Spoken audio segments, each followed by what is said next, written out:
Assalamualaikum warahmatullahi wabarakatuh. Semangat pagi kawan pajak semua.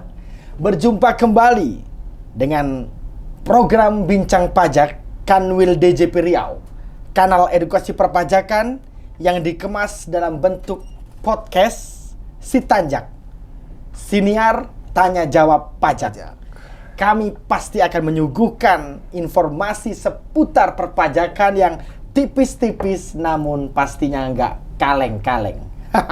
Oke, perkenalkan, saya adalah Puja. Saya penyuluh pajak ahli pertama di Kanwil Riau ini. Hari ini kami tidak sendiri. Saya didampingi oleh dua orang rekan saya, narasumber yang ganteng dan cantik ini. Yang pertama kita sapa bareng Ibu Armiati Lukita. Selamat pagi, Bu. Selamat pagi kawan pajak. Ibu Armiati Lukita ini adalah penyuluh pajak ahli muda di Kanwil DJP Riau. Dan yang kedua, saya sapa abangku yang ganteng banget, Abang Rizky Mevianto. Ya, selamat pagi kawan pajak semua. Ya, Abang Rizky ini adalah penyuluh pajak ahli pertama di Kanwil DJP Riau. Betul. Nah, pada kesempatan kali ini kita akan kulik bersama sesuatu yang baru, ya masih lumayan hangat di dunia perpajakan ini, yaitu Peraturan Menteri Keuangan Nomor 37 Tahun 2025. Kita akan banyak tanya apa sih itu PMK 37 Tahun 2025, PMK tentang e-commerce. Nah, pasti udah paham ya. Oke, yang pertama saya ingin tanya kepada Bu Ami nih. Nah, kira-kira apa sih tujuan utama dari diterbitkannya PMK 37 Tahun 2025? Silakan Ibu. Ya, jadi secara garis besar tujuan dari diterbitkannya PMK 37 tahun 2025 ini ada 4, yaitu yang pertama untuk memberi fasilitas kepada masyarakat untuk berperan serta dalam pembangunan melalui pembayaran pajak. Yang kedua untuk memberikan kepastian hukum, keadilan, kesederhanaan, dan kemudahan administrasi. Yang ketiga untuk meningkatkan efektivitas dan efisiensi pemungutan pajak. Dan yang keempat perlu pengaturan tentang penunjukan pihak lain sebagai pemungut PPh atas transaksi yang diterima atau diperoleh pedagang dalam negeri atas transaksi PMSE atau perdagangan melalui sistem elektronik atau yang kita kenal dengan e-commerce tadi. E-commerce. Ya. Berarti tadi saya bisa simpulkan dari 4 itu sepertinya ini agar lebih mudah lah ya. Iya. Kawan-kawan pajak ini untuk menyetorkan pajak e-commerce-nya ya. Iya. Lebih mudah. Nah, berikutnya ini beralih ke Bang Rizky nih. Dari paparan dari Bu Ami tadi kan PMK 37 ini memudahkan ya Bang ya. Iya, betul. Namun yang ramai di media sosial, PMK 37 ini, pajak ini adalah pajak baru. Iya. Apakah memang benar demikian Bang Rizky? Oke, baik kawan pajak semua. Untuk PPh pasal 22 yang dipungut oleh marketplace ini bukan barang baru ya, bukan tarif baru, bukan pajak baru. Jadi ini hanya pergeseran teknik memungut saja gitu. Jadi ini adalah mekanisme pemungutannya aja yang bergeser. Nah, tadinya untuk merchant-merchant baik di online ataupun offline itu menyetor sendiri PPh pasal 4 ayat 2. Penjual online-nya ya? Penjual online-nya. Mereka menghitung sendiri, ya, melapor sendiri, merekapitulasi sendiri secara manual. Nah, sekarang ini dimudahkan. Jadi dimudahkan dengan pemungutan PPh pasal 22 itu dilakukan oleh pemungut marketplace-nya. Gitu. Oh, tempat mereka berjualan? Iya, betul. Oke. Jadi mereka tidak perlu lagi tuh merekapitulasi manual ya kan, sehingga sudah ada otomatisnya. Bulan Januari misalnya di marketplace A dia berapa, ya di marketplace B berapa, sehingga semuanya datanya bisa benar, benar, lengkap, terrekapitulasi secara otomatis. Dan telah distorkan. Betul, telah distorkan. Jadi tidak ada lagi tuh kesalahan store, terlambat store, ya itu menolong. Berarti benar yang diomongkan oleh dipaparkan oleh Bu Ami tadi, ini memudahkan harusnya kan? Iya, betul. Efisiensi dan efektivitasnya pas gitu loh ya. Oke, balik ke Bu Ami lagi nih. pihak-pihak yang ditunjuk sebagai pemungut pajak berdasarkan PMK 37 itu siapa saja, Bu? Ya, tadi sudah disebutkan oleh Pak Rizky, oleh yang ditunjuk sebagai pemungut PPh pasal 22 atas pajak e-commerce ini adalah tadi pihak marketplace-nya. Jadi badan ya bisa berdomisili baik di Indonesia maupun di luar negeri. Dia memiliki nilai transaksi yang sangat signifikan, memiliki nilai pengakses atau pengguna situsnya itu juga signifikan, dan yang ketiga memiliki dana talangan atau kita sebut di sini escrow account. Dana talangan untuk mengumpulkan uang-uang dari pedagang pedagang merchant online tadi ya, penjual-penjual tadi ya. Oke, seperti itu jadi. Nah, tadi kan Bu Ami udah menjelaskan nih tentang siapa saja yang berhak melakukan pemungutan. Nah, sekarang minta tolong dong Bang Rizky dijelaskan. Nah, bagaimana sih cara kerja pemungutan ini? Meskipun tadi di depan udah di-spill, nah sekarang lebih didetailkan lagi Bang. Cara kerja pemungutan pajak e-commerce ini Bang.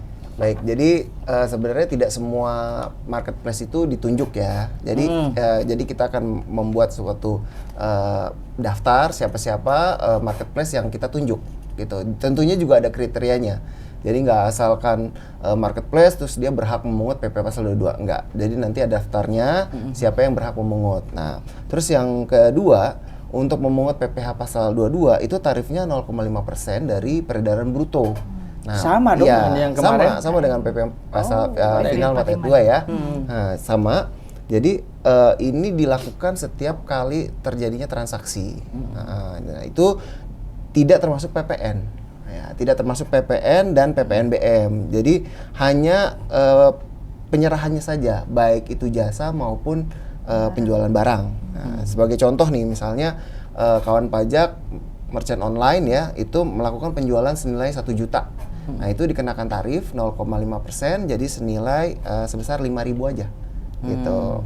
Nah, nanti kalau misalnya sebelumnya 5.000 itu sebelum dipungut otomatis, mereka juga harus menghitung dan menyetor dan melaporkan sendiri. Nah, sekarang 5.000-nya itu sudah dipungut dan disetorkan oleh pihak marketplace gitu. Jadi perbedaannya itu aja sih, perbedaannya itu aja. Jadi hanya mekanismenya saja. Tarif tidak berubah, ya kan? DPP-nya juga nggak berubah, tetap. Jadi tidak ada penambahan beban baru pajak yang baru nggak ada. Betul sekali, berarti benar-benar nggak ada penerimaan pajak baru, nggak ada ya berarti ya, bener ya? Iya, betul. Nggak ada pajak baru, ada beban baru. Nah, kemudian lanjut Bang Rizky lagi, mumpung lagi hangat nih. Ada perlakuan yang berbeda nggak antar merchant online ini di PMK 37-nya itu? Iya, baik. Semuanya pada bilang ya, ini gimana di PP 55 tahun 2022 itu kan disebutkan ada batasan, ada bracket bahwa nggak seluruh merchant itu dikenakan PPh final gitu ya. PP 55 ya, nah, betul. Apakah sekarang di pemungutan yang baru ini oleh marketplace apakah dikenakan? Ya, jawabannya tidak ya. Jadi tetap akan ada bracket juga sama atau ya? lapisan yaitu sampai dengan 500 juta. Tapi itu untuk wajib pajak orang pribadi. Wajib pajak orang pribadi yang memiliki usaha itu kalau peredaran usaha setahunnya tidak melebihi 500 juta, dia tidak dikenakan PPh pasal 22 tadi gitu. Nah, tentunya dia harus membuat surat pernyataan sebelum dilakukan transaksi gitu ya. Nah, bagaimana kalau misalnya yang melebihi? Nah, kalau melebihi, misalnya ada wajib pajak badan itu memiliki omset sampai dengan 4,8 miliar setahun, ya. Dia dikenakan final PPh pasal 22 sebesar 0,5%. Nah, kalau misalnya dia melebihi 4,8 atau telah melebihi dari awal tahun ya, itu dikenakan juga 0,5% tapi bersifat tidak final. Tidak final. Iya. Oh, bisa dikreditkan ya SPT tahunan bisa ya? dikreditkan di SPT tahunan nantinya. Iya, ketika dia melaporkan SPT tahunan, pemungutan pasal 22-nya itu bisa dikreditkan. Ya. Kira-kira seperti itu. Oke, menarik banget nih. Nah, penjelasan dari Bang Rizky ini. Nah, sekarang balik lagi ke Bu Ami ini. Syarat-syarat tadi sudah di-spill ya sama Bang Rizky bagi kawan pajak yang memiliki omset 500 juta, maksimal 500 juta. Nah, agar dia tidak dipungut PP pasal 22 oleh si marketplace. Syaratnya apa aja, Bu? Iya, jadi bagi kawan pajak yang memiliki omset sampai dengan 500 juta 1 tahun untuk tidak dipungut PPh pasal 22 oleh marketplace-nya ini harap melampirkan fotokopi NPWP atau NIK ya. Fotokopi Sekarang kan NPWP. NIK udah menjadi NIK, NPWP. ya. Yang kedua menyatakan juga alamat korespondensinya ada di mana. Yang ketiga dia memiliki surat pernyataan. Jadi untuk menyatakan bahwa dia memang omsetnya sampai dengan 500 juta. Iya. Dan apabila dia memiliki SKB pemotongan pemungutan PPh juga harap disertakan juga. Oh, berarti yang perlu di-highlight untuk teman-teman kawan pajak semuanya harus ada SKB ya Bu ya. SKB, Dan itu iya. bisa diurus di KPP terdaftar. Iya. Oke. Berarti itu bisa mudah sih tinggal dan itu dilakukan di awal sebelum transaksi ya. Sebelum transaksi. Dan itu dilampirkan ke marketplace-nya jadi jangan dipotong ya syaratku udah lengkap loh ya gitu. Iya. Berarti marketplace otomatis tidak akan motong ya Bu ya. Oke, seperti itu. Nah, sekarang sebelum terakhir nih kita akan ke Bang Rizky lagi. Ada nggak sih Bang transaksi-transaksi yang dikecualikan? Nah, orang jualan di marketplace namun dia nggak dikenakan PP pasal 22 ini. Ada nggak sih Bang? Ya, baik. Jadi ternyata ada ya. Ada ya? Ada Oh. yang dikecualikan dari pemungutan PP pasal 22 ini. Jadi nggak semuanya itu tidak kena semua. 22 jualan apapun di marketplace semua kena enggak ya Bang Enggak ya? ya. Nah, Oke. salah satunya tadi kita udah dikasih tahu sebelumnya mengenai yang batasan 500 juta, ya kan? Nah, jadi kalau yang batasan 500 juta sampai dengan 500 juta untuk wajib pajak orang pribadi itu tidak dipungut PP pasal 22 gitu ya. Ya. Nah, bagaimana kalau misalnya badan ya? Badan tetap dipungut. Nah, perbedaannya itu aja. Oke, yang kedua itu kita mesti tahu juga bahwa penyerahan misalnya kita menyerahkan barang dan jasa ya. Nah, apabila kita menyerahkan barang kan di situ ada asuransi, ada biaya antar. Nah, asuransi dan biaya antar itu juga dipungut PP pasal 22. Oh. Nah, tetapi ada pengecualian. Pengecualiannya apabila dilakukan oleh orang pribadi, maka itu tidak dipungut. Pengantarannya. Iya, pengantarannya. Jadi kalau jasa ekspedisi individu ya, mungkin ada beberapa marketplace yang dia jasa ekspedisinya itu dilakukan oleh pengusaha orang pribadi. Nah, Nah, itu tidak dipungut. ya. Gitu. Nah, selanjutnya tadi udah dibilang oleh Bu Armiati ya bahwa kalau misalnya merchant-nya memiliki SKB, Surat keterangan bebas. iya surat Ya. keterangan bebas. Nah, itu tidak dipungut gitu. Karena kan dia udah punya surat keterangan Ya, bebas kan. bebas kan dia. Surat Nggak keterangan dipungut bebas. lagi. Tapi wajib disampaikan sebelum terjadinya penyerahan. Ya, Gitu. fair dong kalau menurut saya sih. Iya, Jadi fair. sebelum transaksi di merchant di marketplace tersebut dilakukan oleh penjual, dia sampaikan dulu. Jangan udah transaksi baru menyampaikan. Betul, betul. Ya, Iya. Nah, ada lagi. Ada lagi masih? Jadi gini, kalau misalnya kita lihat ya, kan sebelum aturan ini berlaku, kita juga udah melakukan penelitian ya. Nah, ternyata ada nih kawan pajak yang kalau misalnya bertransaksi di marketplace, itu juga beli tanah dan bangunan gitu. Jadi beli rumah lagi tengah malam, lagi gabut gitu ya. kabut banget ya. Nah, udah beli rumah deh. Asik. Beli rumah di marketplace, iya. Ngeri. Banyak. Ngeri, Jadi ngeri. nggak cuma beli motor, beli mobil ya. Ini juga fenomena yang cukup baru ya. Iya. Jadi beli sesuatu yang lumayan tinggi nilainya itu di marketplace. Nah, untuk pembelian rumah itu dikecualikan. Nggak kena Pak, Ya, setengah tanah persen dan tadi ya. bangunan ya dikecualikan karena udah dikenakan PPh final, PPh final. untuk pengalihan. Jadi dikecualikan. Nah, berikutnya ada juga emas ya, emas perhiasan itu juga sudah dikenakan pajak tersendiri juga. Jadi dikecualikan dari PPh pasal Ya kalau 22. jualan emas sih ada sih emang ada. Iya, banyak kan? Mulai banyak penjualan emas ini. Jadi itu dikecualikan gitu. Apalagi ada lagi pulsa ya. Pulsa ini juga dikecualikan dari pungutan PPh pasal 22 karena udah dikenakan PPh tersendiri. Kira-kira seperti itu. Ada lagi sepertinya Bang. Apa tuh? Jual tuyul Bang. Ya. Mungkin suatu saat itu di market ada tersedia tuyul gitu Bang. Iya. Itu mungkin dikecualikan juga Bang. Iya, jadi mungkin kayak kripto gitu kali ya. Jadi kripto itu juga sudah dikenakan pajak tersendiri Ya, gitu. Oke, cukup menarik bahasan kita tentang PMK 37 ini ya. Nah, closing statement nih kayaknya ya, karena kita juga terbatas dengan waktu nih. Dari pembahasan kita dari awal sampai akhir tadi tentang PMK 37 tahun 2025. Nah, kita semua kawan pajak ingin mendengar nih closing statement dari Bu Ami dan Bang Rizky. Yang pertama dari Bu Ami dulu deh. Coba closing statement-nya apa, Bu? Ya, jadi closing statement dari saya, jadi PMK 37 tahun 2025 ini bukanlah merupakan pajak baru, bukan. Oke, kita highlight. Bukan pajak baru. Ya. Kan pajak, bukan pajak baru. Hanya pergeseran saja atau shifting ya, betul sekali. pemungutannya tadinya dibebankan oleh ke pemerchant online, sekarang dibebankan ke marketplace-nya. Ya.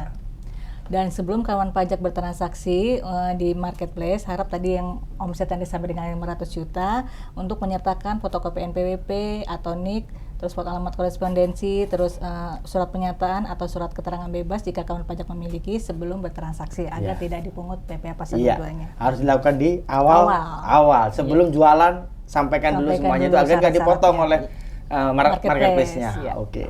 Baik kan pajak ya, highlight tadi ya. Oke. Bang Rizky, closing statement-nya, Bang. Iya, baik. Paling saya cuma ingin menambahkan aja ya. Jadi kalau untuk aturan terbaru ini ada yang bilang ini beban baru, tidak. Ini justru lebih dimudahkan mereka, ya kan? Lebih dimudahkan. Mereka tidak perlu lagi merekapitulasi manual. Sudah dihitung otomatis. Setiap penyerahan, bayangin kalau misalnya kita punya penyerahan ribuan. Ya, di marketplace A ribuan, marketplace B ribuan. Capek kan? Capek. Dan bisa terjadi kesalahan, ya kan? Nah, dengan adanya ini maka kewajiban itu berpindah kepada pemungut. Nah, itu juga meringankan beban dari pihak merchant online. Ya kan? Yang kita highlight memudahkan kawan pajak ya. PMK 37 ini bukan pajak baru dan itu memudahkan. Iya, Bang, betul. ya? Tapi ya itu tadi merchant udah diberitakan sama Bu Anita, merchant online diharapkan lebih aktif untuk menyatakan keadaannya. Karena kan tadi kita udah dengar bersama kan bahwa setiap keadaan dari merchant online-nya berbeda-beda. Makanya berikan informasi yang sebenar-benarnya, selengkap-lengkapnya kepada pihak pemungut, yaitu marketplace. Gitu, prinsip self assessment ya, Bang. Betul. Ya? Nah, jadi tetap wajib pajak itu daftar sendiri, menghitung sendiri dan membayar pajak sendiri kan. Jadi kalau memang omsetnya di bawah 500 juta sampaikan dan tidak akan dipotong oleh marketplace-nya. Seperti itu.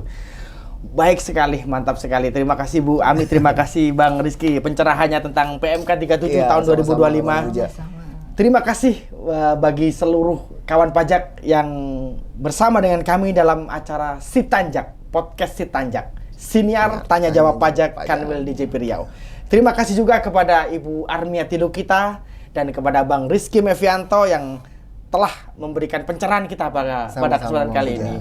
Dan terima kasih juga kepada Texmin yang bergerak di belakang layar, karena tanpa dirimu apalah arti diriku. Wah, seperti itu kira-kira. Dan yang pasti kita sampaikan terima kasih kepada seluruh kawan pajak yang telah bergabung dengan acara Sitanjak ini. Semoga apa yang telah kita paparkan, apa yang telah kita berikan, memberikan tambahan informasi perpajakan bagi seluruh kawan pajak untuk menjalankan kewajiban perpajakan ke depannya. So pasti semoga kita dapat bermanfaat bagi seluruhnya. Terima kasih, selamat melanjutkan aktivitas Anda. Jangan lupa follow akun sosial media kami di Instagram dan Twitter di @pajakriau. @pajakriau, gandeng ya, @pajakriau. Facebook dan YouTube di Kanwil DJP Riau. Terima kasih. Pajak tumbuh, Indonesia tangguh. Wassalamualaikum warahmatullahi wabarakatuh. Waalaikumsalam warahmatullahi wabarakatuh.